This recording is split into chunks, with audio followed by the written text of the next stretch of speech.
There's not many reasons to continuously roll a camera for 10 hours in 1989. You could record yourself sleeping in, or perhaps your entire day. But the other and more interesting question is, how would you have done so in the first place? The longest tape you'd ever seen ran for 3 hours on your trusty old VHS camcorder. Sure, the box says 9 hours, but that's in SLP mode, and your camcorder does not shoot in SLP mode, only in SP, or standard play mode. But what if there was a camcorder that did? Welcome back to the Deep Future series, where I pick up a thing, or two things, and explain everything I know about them. Today is the RCA 320 full-size VHS camcorder from 1987, 1989, it's kind of hard to pin down. I am Mr. Red, and welcome back to Mellowcore.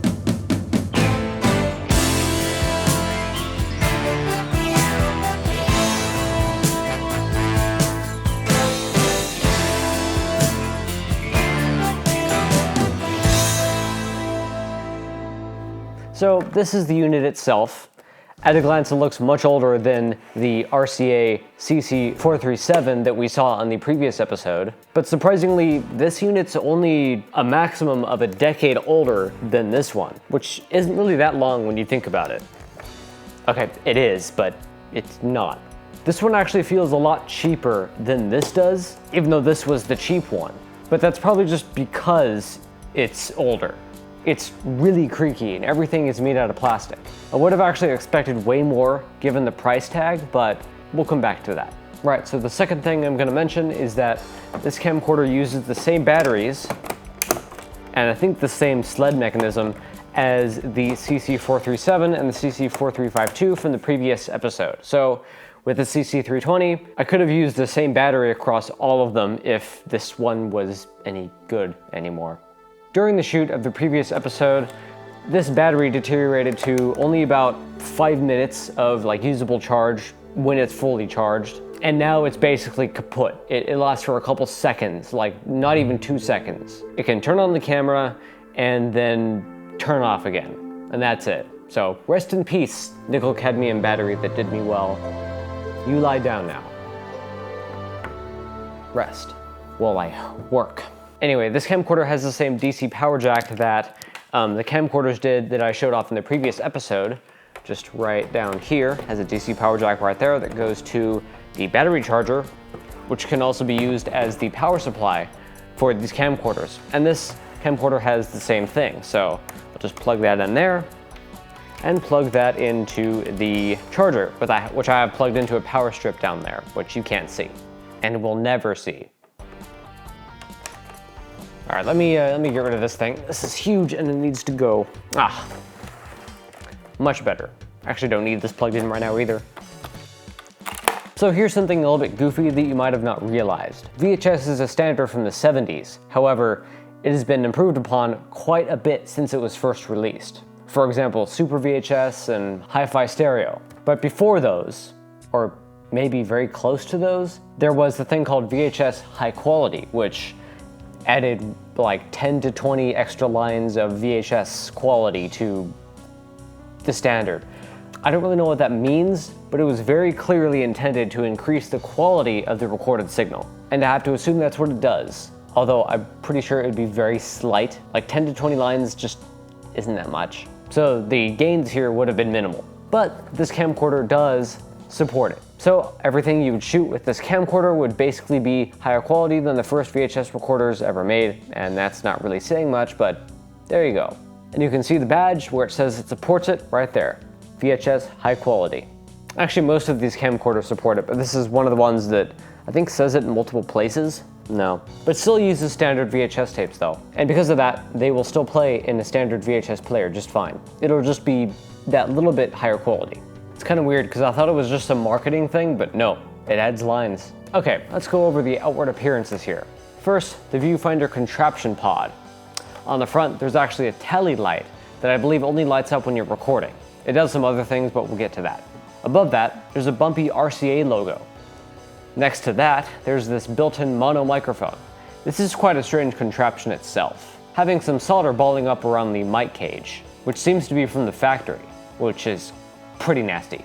I have a disgusting feeling though that You wouldn't be seeing that by default when this was new. It seems like this black stuff that is kind of around the base of this cage is actually the original mic wind filter that deteriorated over time. So like the foam thing that you see on some like old camcorders, it looks like this had one of those on it and it is just deteriorated over time. And if that's actually the case, this seems to be pretty universal because I have 2 other camcorders, which I still have one of them, and it looks exactly like this. So this was probably just an age thing. On the bottom, there's the internal mic's wind filter switch, as well as some potentiometers for the brightness and focusing of the viewfinder. There's also a pot named Made in Japan. No, just kidding. That's just a screw. I'm screwing with you. There's also a stress relief for the cable that goes from the viewfinder contraption pod to the rest of the circuitry in the camcorder. The viewfinder itself is a black and white CRT, with a mirror set up to point the display into your view through the eye cup.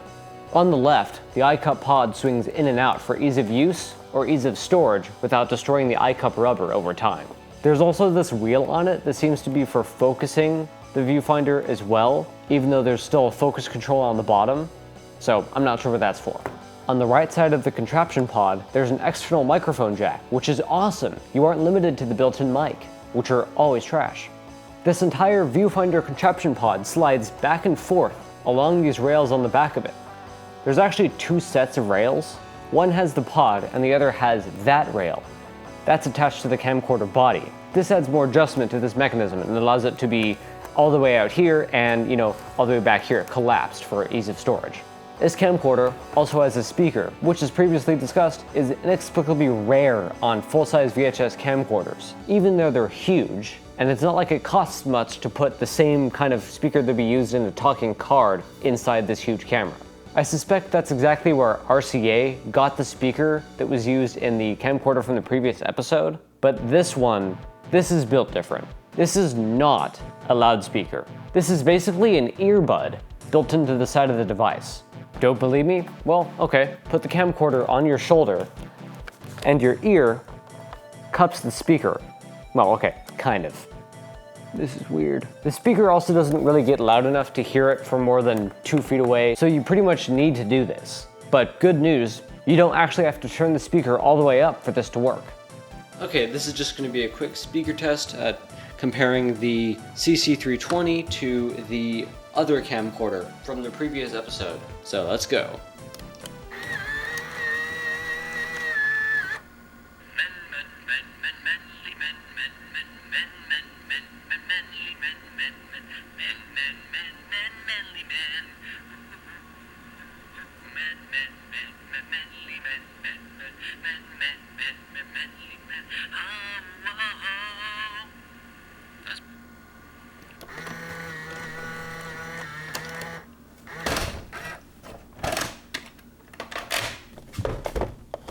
These tests are with the speakers all the way up, by the way.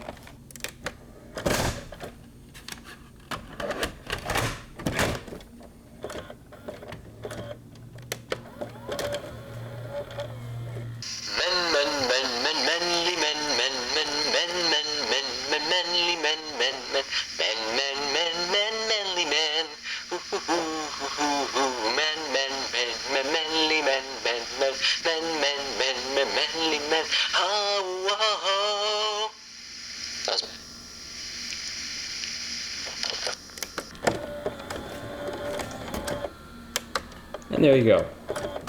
This is one of only 3 models of full VHS camcorders that I am aware of that ever had an internal speaker of any kind. Another of the 3 is one that I traded with my friend, and that was basically a lower cost version of this with a few less features. And the other one, well, I showed off in the previous episode. So yeah, this camcorder has a speaker, and it has several other features we'll be showing you because this camcorder is a high-end Pro Edit system camcorder, as it says in multiple places around the unit. Across the top of the CC320, there are quite a few controls, including this switch, which is actually just a button in disguise, and that's the power button. I have no idea why Thomson got a bug up their ass and decided to disguise a power button as a switch, but let's move on. This is a simple toggle button. Next to it, there's a little red LED that lights up when the unit is on. Next to those is the camera playback switch, which does exactly what you think it does. Camera is camera. Playback is basically the VCR mode. Next are the tape transport controls. This is the eject button, which triggers the eject action. The tape door actually opens pretty smoothly, especially compared to the previous episode's subjects. It's so violent. Like, it's hilariously violent. It's a bit nutter butters. It does pop open quite quickly, but you can tell they definitely provided some kind of pop-up cassette drawer vibes. Pop-up cassette drawer vibes into this mechanism.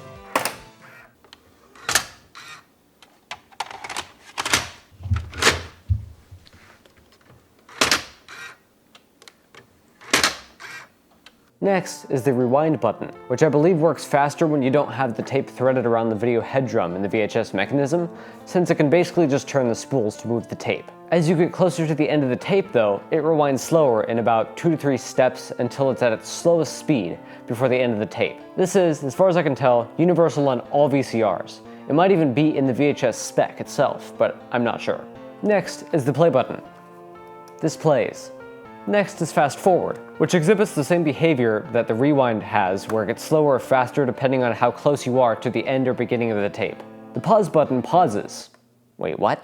This is an interesting button to find on a camcorder though. Not even the previous episode subjects had a pause button, only stop.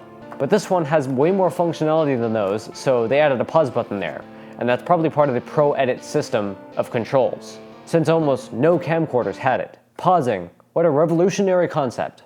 Next to that are the audio and video dub buttons. You can pass either of the audio and video inputs to the VHS recording circuitry using an input we'll discuss later.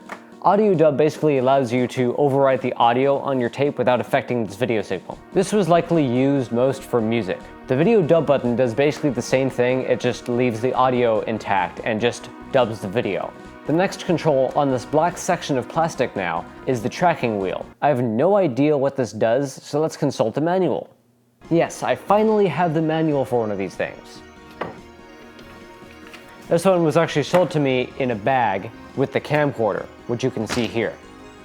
The paper manual was actually stuffed at the bottom, underneath the camcorder itself, so it has this horrific bend in it. It also appears to be extensively water damaged, at least on the outside, but everything inside is perfectly legible, so it'll do for my purposes here. The tracking control is for adjusting playback in this camcorder of tapes that were not recorded on it. See, sometimes the image from other recorders won't line up very precisely when played back on this, so this is actually for manually aligning the playback of the tape. That seems kind of wild. To me though, it just seems like the picture gets noisier the further I turn the knob in either direction. So it doesn't do exactly what I thought, but you know, that's what it's supposed to do. Next, on yet another color of plastic, silver white this time, is an ear port. Yes, you're actually meant to take off your ear and put it, no, that's not what it's for. This is specifically for a single mono earbud that came with this camcorder. This is that, and it's what I think is called a crystal earpiece, but honestly I can't tell. I can tell you, however, that I will not be inserting this into my ear, or any other orifice. But this is just a 3.5mm mini jack, so isn't that just a mono headphone jack? Couldn't I just plug my normal headphones into it? Well, the answer to that very obvious question is, yes, you absolutely can. However, I think you need quite low impedance headphones for this to work properly. I'm not really sure on this though. These HyperXs should be around 32 ohms or something, and it's quite loud, bordering on noise ear rape. But only on the one side, of course, since it's mono. The funny thing is that when playing back a tape in playback mode, the microphone is turned back on. So you hear a combo of what's on the tape and what's coming from the microphone, as if you were recording or something. So yeah, we can hear the walls. Audio from me. That's not true, but there is tinfoil on the walls because I used to sleep in the daytime. As you can see, and you can also hear me there. So it's really weird how you can hear both the mic and the whatever it's called. Included. Hopefully this test worked the way I wanted it to. Really strange quirk. Back from this, on the black plastic again, is the battery release. This is more like a button as well, but I believe this is better as a switch for some mechanical reasons. On the handle of the CC320, because yes, it does have a handle, there's a cold shoe sled right here. I don't know what these are properly called, simple thing to know I'm sure, but I call these cold shoes since it's basically the opposite of the hot shoe sleds found on a lot of digital, cameras. made nowadays, and these have contacts inside there that give these a lot of electronic capabilities. The camera I'm actually shooting this video on right now has a hot shoe mount, and I have a microphone attached to it. But this sled does not have any electronic or even electric capabilities. There's no contacts in there, which makes it not hot. It makes it cold, so I call it a cold shoe. You would slide an item like this on it, which is basically like the lamp from the previous two cameras, just sold separately for like $100. Well, it wouldn't be a video if I didn't get something completely wrong. So that comment I made about the lamp, that's actually what I was talking about, this thing. And this is not a cold shoe device because it gets power through the contacts on the bottom. So this is obviously not a device that's meant to be used with this sled that does not have any contacts inside. So yeah, that's completely false. I was making that up. I didn't actually look at the thing before just now. I'm filming the last part of the video right now, by the way, and yeah, I just looked at this and no, this doesn't even fit on this sled. So I was just like on something when writing this, so sorry about that. On the back is where the battery slides on and where the DC jack is. Under that is an AV output multi-pin socket, which is strange, and the clock battery compartment. This takes the CR 2025 coin cell battery. Here's the lens under the lens cap that I have, once again chosen to detach the string from the camcorder on, so it just comes off and stays off. This lens is an f1.2 video zoom lens that has a power zoom of up to 8x optical zoom. I don't think digital zoom was in anything at this time, so that's nowhere to be seen here. You can in fact do simple macro shots with this though, by pressing down this green button and pulling down on the lever it's on. If you pull on this lever the other way, this is actually how you manually zoom. And zoom quickly, which on this kind of camcorder I have found to be a fantastic feature. You're not stuck with the extremely slow power zoom that you trigger with these buttons atop the hand grip. You can also focus manually with this rubber wedged ring closer to the front of the lens. What might kind of freak you out first when seeing this camcorder turn on, which is, it's not powered. What might kind of freak you out at first when first seeing this camcorder turn on is that the focus is actually so physical that you can actually see it focusing by looking at this ring. Super strange to see that if you're used to modern technology. Maybe this kind of thing is still common in professional settings, but I don't know since I haven't had a tour of the TV station yet that I was told I would get. Below the lens is an autofocus window. Behind this are some small lenses and sensors used for focusing. Here's what's actually behind that on a broken camcorder I'm trying to get fixed. I believe the white balance sensor is also under there. On the side, kind of below the lens here, there's a focus control switch, which is also a button, but not like the other switch buttons. Here. You could leave it in manual mode, which means you have to focus using the rubber ringed focus ring I mentioned earlier. But you can actually press it down to trigger it to autofocus for just as long as you're holding it down. When you release it, it stops autofocusing. But if you want it in autofocus all the time, well, you simply have to keep it pressed down. How do you do that other than just holding it down? Well, you can actually hold it down and then slide it over to the auto mode, and it's now locked in auto mode, pressed down. That's actually a pretty cool way to solve this problem. And on the back of the hand grip, there's the red record button. Next to that are a crap ton of controls, buttons, and switches that do all sorts of cool crap. First, we have a shutter speed control, which is a switch that goes between auto, manual, and off? What? I think what off actually does is it just sets the shutter speed to whatever the frame rate is. So that would either be 30 or 60, I can't remember. In manual shutter mode, you can press the speed button next to the switch to change the shutter speed setting manually. This cycles through shutter speeds of 120, 250, 1000, and 2000, which is quite a larger range than I would want. I would kind of want to shoot at like 90 shutter speed. That's actually what I'm shooting at now, 90. Next is the light purple display button, which changes what info shows in the viewfinder or on an external display like a TV.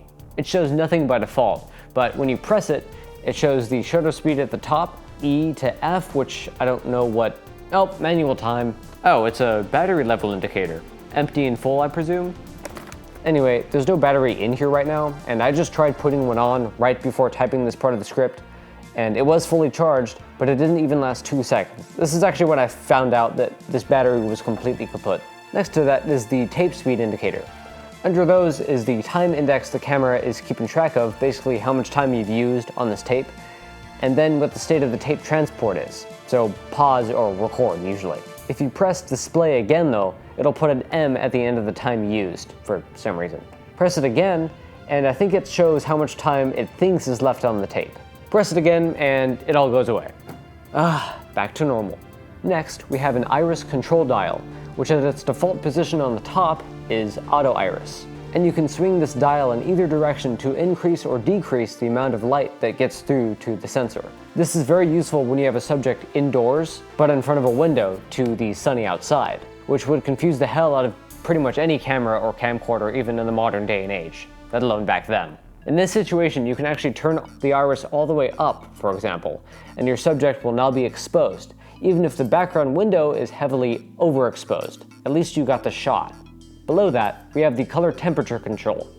In auto mode, it tries to adjust the color temperature automatically, but in manual mode, you use this dial to pick what kind of lighting environment you're in, because different kinds of lights produce different wavelengths of light, and that can drastically affect your picture. This dial seems to go between incandescent, tungsten, sunlight, and cloudy sunlight.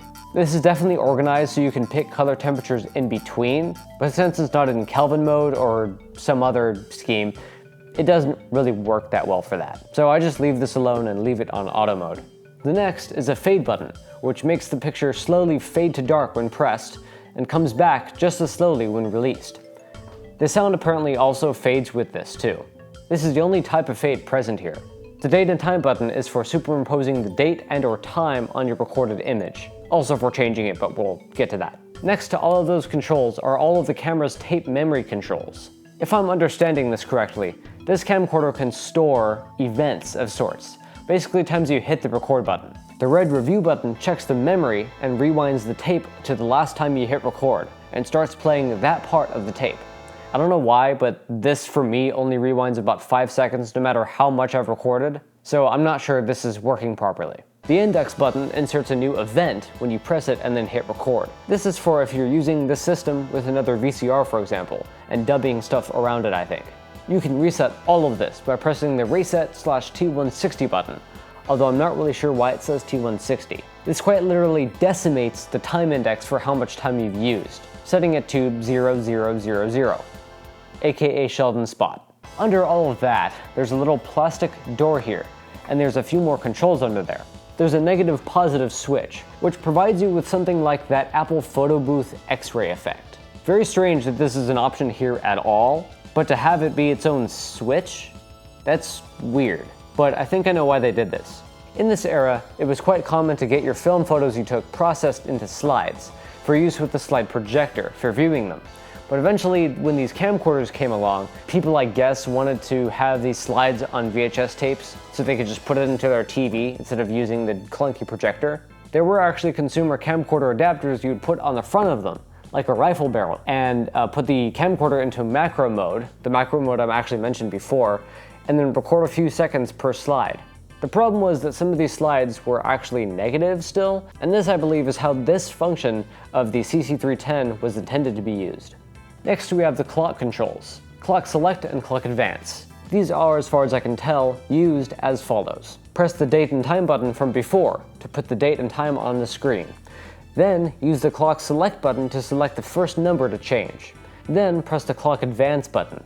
This will cycle through the usable values for that number. When you found the right one, press select again, and repeat this process until you have the correct date and time set. If you press date and time again, provided you aren't editing it at that moment, it'll change to only displaying the date. You can't just display the time though, for some reason, just doesn't have that option.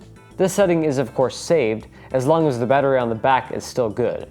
I think I put this one in, but I can't really remember. The last control down here is the time-lapse button. What this does is basically record one or a few frames of video every 30, 60, or 120 seconds, or when manually triggered. On the 30-second option, and I presume the others as well, not the tape nor the video head drum are actually moving until a few seconds before the recording interval is reached. Then it spins everything up about 5 seconds before it's reached and records a few new frames or something. And then it goes back to standby until the next time.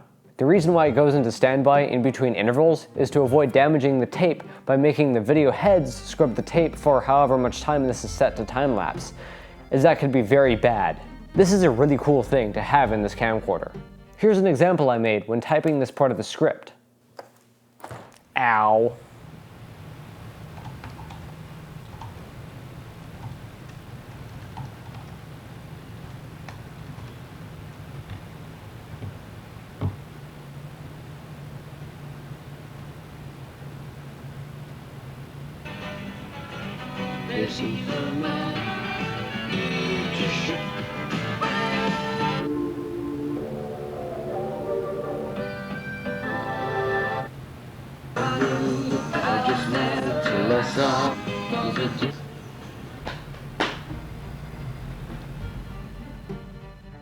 Above all of that though, there's a button disguised as a switch labeled self-timer. Press this and the tape transport goes into standby mode. Next, press the record button and it goes back into pause mode. Okay, time to check the manual again. The manual says to press the self-timer button and after 10 seconds, it'll start recording for 30 seconds, then stop. But if you want more time, you can press it twice before it actually starts recording, and 10 seconds after that, it'll start recording again, and it will record until you stop it manually. Pretty neat. Next to all of this was almost the start of the show here, as I discovered it pretty much by accident. It's all behind, well, this door here, which slides back and reveals a bunch of crap. These are controls for a pretty full-featured titler system. You can actually see the basic rundown of features by looking at this label above these controls near the top of the CC320 with the big Pro Edit text. Features listed include flying erase head, video and audio dubbing, mic mixing, built-in character generator / titler, 2-speed recording and playback, 8x power zoom lens with autofocus, solid state image sensor, time-lapse and animation recording, electronic viewfinder with playback capability, built-in microphone and speaker, and finally, uses standard VHS tapes. Gotta love that one. So, those titler controls. To turn on the titler itself, press edit /on/off. You can then cycle through the previous titles you've entered and saved by pressing the page button, and if you, like me, bought yours off of eBay, you'll likely find that the previous owner did not erase their titles. The D-pad-like location button group is for changing where your text cursor is. The character wheel is for changing what letter or character is selected. The word button is for cycling and inserting any of 30, wait, I don't think it's 30. I think it's either less or more than that. That seems a little bit too rounded off. It's actually 50 words stored in memory. The shift key is a modifier key. The color button cycles through changing the color of the current character or word. Actually, it changes every word, every character. Okay, I didn't expect that. The size button changes the size of the entered text. The delete button is basically backspace. However, there's also a shift key, which I had to look up in the manual, of course. Press and hold the shift button, and then press the delete button to delete all of the characters displayed on a page. You can also press and hold the shift button and press the location buttons to move around the whole title on the screen. So you can put it in the corner. You can move the entire thing at once instead of just a character or the cursor. That's actually a pretty good feature. On the bottom of all places is this group of controls, which includes this AV in port. This allows you to plug this proprietary cable that costs $60 in 1989 into this camcorder. This is the cable for this camcorder that allows you to use this camcorder like a VHS deck. And that's actually how you use the audio and video dubbing features. There's also the microphone on-off mix switch, the speaker volume control wheel, and the star of the episode, a switch that allows you to choose between standard play, or SP, and super long play modes. Oh, and there's also a typical tripod socket on the bottom here. This camera is pretty heavy though, so be careful when putting this on any of those tripods meant to be used with smartphones, as they will likely crumble under its blow. Just as this one did. Yeah, ouch. All right, let's use the thing. I can't use this camcorder on battery because, well, I just don't have a battery, but this camera uses a total of 9.6 watts. That's like nothing, and that's about half of what the other camcorders used in the previous episode. And for being older and bigger, that's quite an accomplishment. I think there's phones that use more power than this. So I've got to plug in power to the DC jack because that's the only way I can power it. And I'm going to do that using the backpack that I discussed in the previous episode. So I'm going to put that there for now, plug this into there, turn the backpack on. There we go. And now camcorder has power, so let me zip up this backpack, put it on my back, and we are ready to film. Let me just take off this lens crap on the front, and bam. It's now on. and I can see stuff in the viewfinder. So here we go. I'll press record, and yeah, this is how it looks. You can hear the sounds.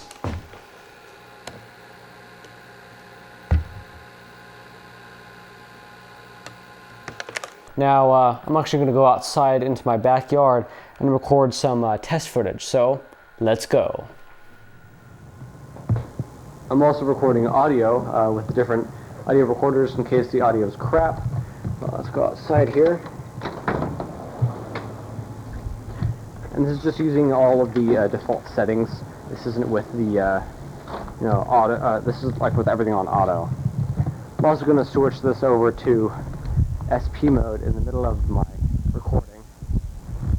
I'll do that later. And yeah, there's me right there. Haha, you can't really see me though. There's the balcony place, and then go down here. There's the non-existent pool. You can see that. Let me actually turn on the wind filter. Alright. Yeah, you can see down there that we have something right there. Oh, look, a bird. Right there. I don't know why it's not focusing. That's a bit weird. Anyway. Yeah. Oh, actually, it is focusing. I just, the stupid...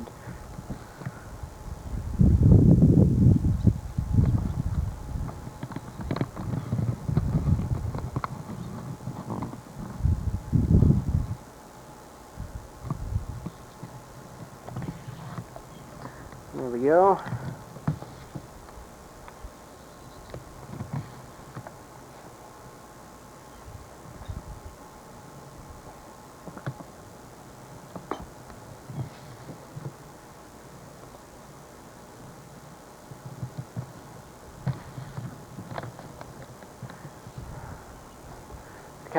The autofocus on this one's definitely worse than the ones on the other ones.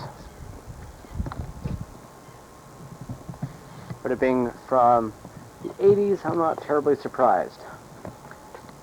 Okay, now let's start recording in SLP mode. 3, 2, 1.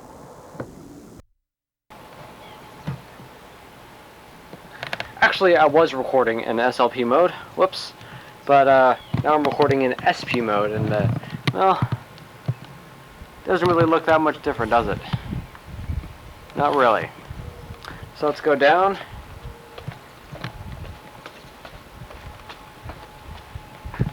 In this mode, you'd get 4 hours of video.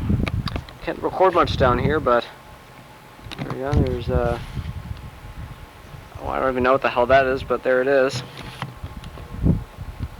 And changing back to SLP speed in 3, 2, 1. There we go, zoom into that again.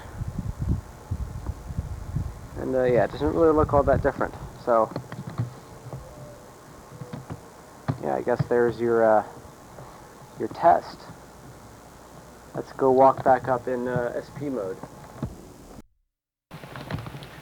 Hopefully I'm not going to break my VHS deck by making it switch back and forth pretty frequently between SP and LP.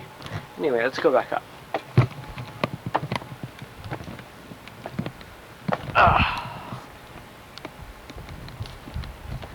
Go test some indoor stuff as well. The rest of this test is going to be in SP mode.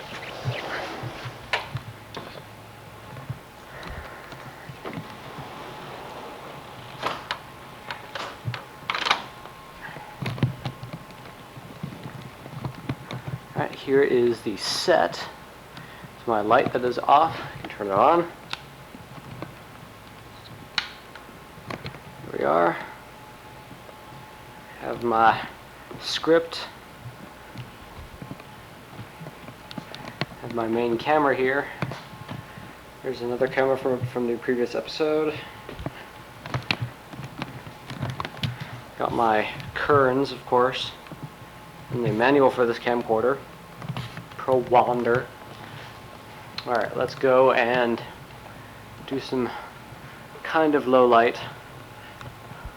Oh yeah, here's another one of those situations where you either have to zoom into your subject to, you know, see it at all because it's in front of a huge window, or you can push or, you know, disable auto iris, and bam, there you go. Now you can kind of see your subject no matter what.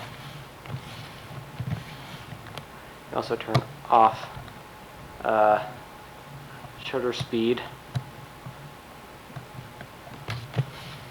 and bam, now it's pretty much exactly the same. Just gets clearer and clearer. Alright, turn everything back to auto, and let's go into a mildly dark room. So here we go.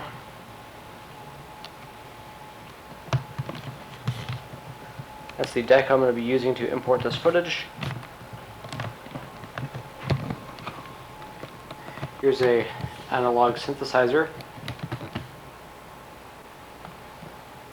Probably has some digital stuff in it too though. More synthesizer stuff. The mixing desk. The new Mac Mini down there. My iPods and stuff, or at least some of them. Oh, footage is getting noisy. Okay, now let's go see some very low light situations.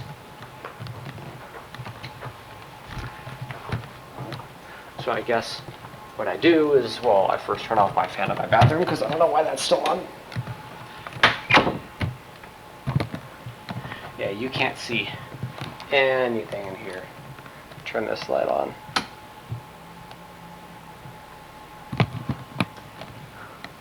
Oh yeah, this is so bad. This is worse. This light sensitivity is definitely worse than the previous camera, and if you zoom into things,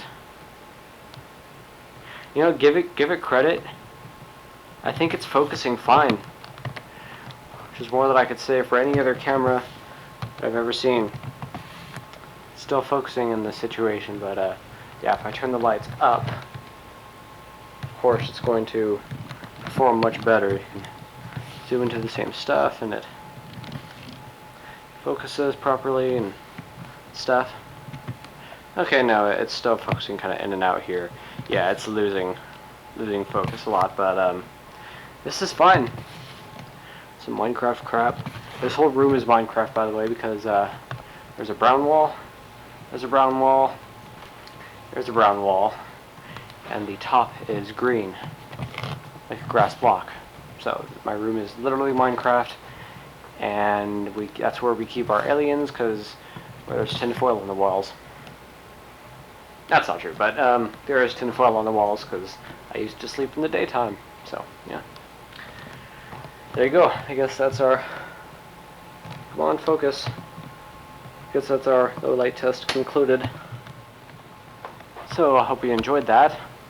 I'm going to import this footage now and record the rest of the video. So yeah, let's go. You can do this for 1 to 3 hours depending on what model tape you've inserted. Except this model of camcorder has a trick up its sleeve. That switch on the bottom of the CC320 that I mentioned earlier that goes between SP and SLP speeds, that isn't just for using this with another VHS deck, for example, or another external source. This does affect the video coming from the camera too. This means that if you use this on SLP mode, you can effectively get 6 hours of video on a standard T120 model VHS tape, which were the most common, and up to 8 hours on a T180 VHS tape, which were pretty common as well. From 2 to 3 hours to that was pretty compelling. SLP mode gives you 3 times the recording time versus SP mode, with the downside that, of course, it loses a bunch of audio-visual quality to do so. Since the tape is moving slower, it has less bandwidth naturally to work with. This can be mitigated almost perfectly though on the video end, and I'll get into that later in the video.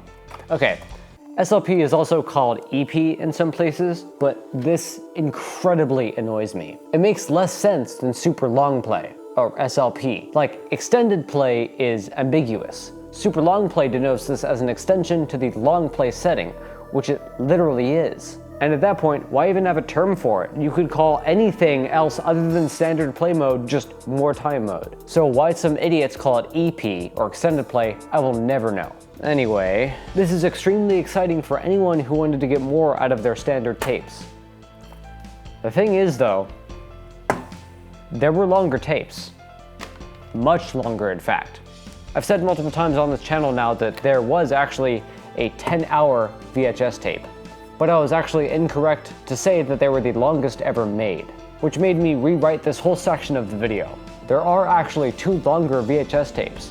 However, they're generally isolated to countries like Germany or to specifically professional settings. Fortunately, however, I was able to procure a couple of these slightly longer tapes. This is kind of an investment for me, actually, since I see these going for hundreds on eBay, and I got these 2 for 40 bucks. These are model T210 VHS tapes, and the 10-hour tapes being T200 tapes. What hour rating would these even be in SLP mode? 10 hours and a half? There are even longer tapes out there somewhere, but I've only seen 6 mentions of it maximum across the web, one of them just being Wikipedia. I wasn't even able to find a photo of one. The 10-hour tapes are rare, the T210s are even more so, but the T240s basically don't exist. Both the 210s and the 240s were specifically meant to be used with DVHS equipment, having the alternate model names of DF420 and DF480. Nice. All of this according to Wikipedia. There were also some very similarly named models of tapes for other countries or made by one company that decided to get one lodged up their frickin' nose or something a little bit too far and decided to confuse buyers. These are completely ordinary T120 and T160 tapes though, super annoying when trying to find accurate information on the longest tapes made. Okay, time for the mending of the video quality. So back in the early 80s, if you recorded a tape in SP speed, you could also record in LP speed, which recorded at about half the speed of SP. And because of this, it had less bandwidth, but you got more time. So you sacrifice some video and audio quality for the length of the tape. And then there was an even slower recording speed, recording at half of that, which was called SLP, or EP. That's what the stupid people call it. And back in the 80s, when there were not 4-head VCRs all over the place, the video quality would be pretty bad, and it would get worse and worse as you went down the speeds. And so would the audio quality. But I can make this tape that was recorded in SLP mode play back with quality that is as good as SP. How? Well, my understanding is that VHS decks that have 4 heads or more can do this trick. Fortunately, both of my VHS decks can do this, but unfortunately, I can't turn this functionality off, nor do I have any decks that don't have more than 4 heads, so I can't actually show you what this SLP video would have looked like without any enhancement features mending it. So I can't compare them. All I can tell you is the video looks as good, well, okay, as bad as any other normal VHS tape I've made or watched in SP mode, just not any worse. So that solves the video part of the quality of playback. It doesn't look trash anymore. But what about the audio though? This is atrocious audio quality. The audio quality is pretty awful, struggling to produce even a 90s phone call's worth of audio frequencies, so about 8 kilohertz. This is why pretty much all high frequencies are completely lost here. The linear tape speed is simply slower, and this camcorder doesn't support VHS Hi-Fi for some reason, nor do any of the others that I've ever heard of. So this is not mitigatable by the same means as video was, by having a really accurate player for it. In fact, this isn't mitigatable at all. The audio is simply stuck like this, no matter what. So that's pretty much it, but there's a few more things I want to discuss. So here's something really goofy. You can actually switch the quality mode, the tape speed, SP/SLP, while the camera is actually rolling. So you can get a good comparison if I had a deck that didn't do a trick on me. You won't see much of a difference, but you will definitely hear one. So the thing about the solid-state image sensor nonsense. In the early 80s, video cameras used video tube technology, simply described as a tiny tube TV running in reverse, capturing images rather than displaying them. Super strange, but that's how it worked. Then, these computer chips started being more and more useful, and in the mid-80s, they switched from the tubes to the chips. And that's what this means by solid-state image sensor. I don't think the tubes moved or anything, so I'm not sure what solid-state really means in this context here, but there's some history for you. Given all the features and the fact that it's from the 80s and includes a whole VCR unit built in, it's not terribly surprising that brand new, this costed more than $3,000 in 1988. Okay, hold on. I have a whole folder on the pricing and availability of these camcorders, and I think the $3,000 quote that I was saying here was after inflation. It's about $3,500 after inflation. The camera costed about $1,400 new, which in 80s money is a lot more than even 90s money, so that's still a lot of money, but it's definitely not as much as I thought it was. This camcorder also sounds pretty desperate for a rest. The system inside that moves the tape sounds like hell, but it also sounded like hell on the other camcorder I had that was likely the cheapest model in this line. No, not the cheaper one I talked about before. That still had the speaker. I'm telling you that this thing was barren. It also didn't work, of course, but it worked enough to get the tape in the right places. And it sounded exactly the same as this does. Sadly, I took that other unit apart, and I don't feel like putting it back together, especially since I didn't get to fix anything, because I don't actually know what's wrong with it. Here's a small disclaimer, because I don't want to mislead anyone. The question is, do you want one of these machines? And the answer is most likely no, for a few reasons. One is they don't really have a place in the modern world, but you might like that. That might be the point. Two, they take tapes you can't just get at the grocery store anymore, so you have to get them from somewhere else like eBay or special places that just have free VHS tapes at the top of the stairs. And the belts in these machines have not fared well. In fact, most of them are disintegrated, especially the ones from the mid-80s. The belts basically just don't exist. That's because they used some kind of an oil to make the belts that was probably a bad idea. I'm not sure why they did that at all, but they did, and the belts are completely gone. They've turned back to primordial goo, as Dingpods would say. In fact, about half of the units that I have, or have had, they just didn't work. And about 2 or 3 of them was because of belt issues. In fact, 2 of them, which are actually the exact same model of camcorder, apparently it hit them so bad that the tape door wouldn't even open on either of them. It would just make this horrifying sound. So, yeah, proof is in the pudding, because there's a unit that I couldn't get to work. And that's actually a 1987 RCA camcorder in there. This is actually the case for it, the outside casing. And yeah, it did not work, but I knew that anyway because I bought a parts camera. This was a parts camera. I just kind of hoped that it worked, or that it had some kind of a simple fault that I could fix myself. As it turns out, this was not the case, but that was my own goddamn fault. Someone mentioned that I should probably have some kind of, disclaimer for this, and it's true. Like, don't go waste your money on this stuff like I did at first. Don't buy parts cameras thinking that they might be working unless you know like exactly what's wrong with them, like from the description or something. Like if you know how to put belts back on cameras,